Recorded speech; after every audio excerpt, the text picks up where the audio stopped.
Friends, నేను Shahnaz. Megastar Chiranjeevi చేసిన super hit Tagore cinema అసలు ఆయనది కాదట.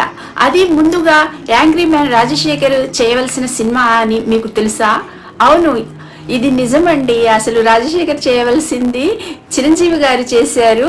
తమిళ్లో భారీ హిట్ అయిన రమణ రీమేక్ రైట్స్ ను ముందుగా రాజశేఖర్ తీసుకున్నారంట, అడ్వాన్స్ కూడా ఇచ్చేసారంట. కానీ ఇక్కడే పెద్ద ట్విస్ట్ జరిగింది. ఫ్రెండ్ మీద నమ్మకం పెట్టుకొని ఆయన అగ్రిమెంట్ మాత్రం చేసుకోలేదట. అప్పుడే ఎంట్రీ ఇచ్చిన నిర్మాత మధు ఆయన వెళ్ళి ఒరిజినల్ ప్రొడ్యూసర్ తో మాట్లాడి చిరంజీవితో సినిమా చేస్తామంటూ ఎక్కువ డబ్బులు ఆఫర్ చేశారంటండి. రైట్స్ తమ వైపు తిప్పుకున్నారు. అలా అగ్రిమెంట్స్ లేకపోవడంతో రాజశేఖర్ చేతుల్లోంచి సినిమా జారిపోయింది. ఆ తర్వాత అసలు ట్విస్ట్ ఇక్కడే జరిగింది. ఏంటంటే వినాయక్ దర్శకత్వంలో చిరంజీవి హీరోగా ఠాగూర్ తెరకెక్కిన సంగతి మనందరికీ తెలిసిందే.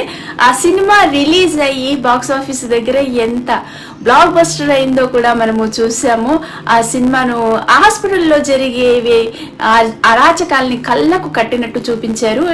ఆ విషయంపై నెటిజన్లు రెండు వర్గాలుగా మాట్లాడుకుంటున్నారు. ఠాగూర్ సినిమా అప్పట్లో బాగా చిరంజీవి డామినేట్ ఉన్నట్లు చెప్తున్నారు. రాజశేఖర్ చేస్తే అంత హిట్ అయ్యేది కాదన్న వాళ్ళు కూడా ఒకవైపు, కొంతమంది అయితే చిరంజీవి చేసిన మార్పులు క్లైమాక్స్ వల్లే సినిమా లెవెల్ పెరిగిందని అంటున్నారండి కొంతమంది.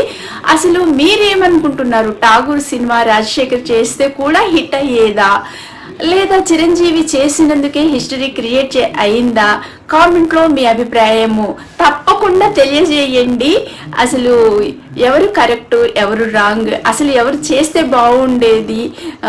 చిరంజీవి చేసినందుకే ఆ సినిమా హిట్ అయిందా, మరి రాజశేఖర్ గారు కూడా చేస్తే హిట్ అయ్యేదా? మీ అభిప్రాయాన్ని తెలియజేయండి. Thank you friends.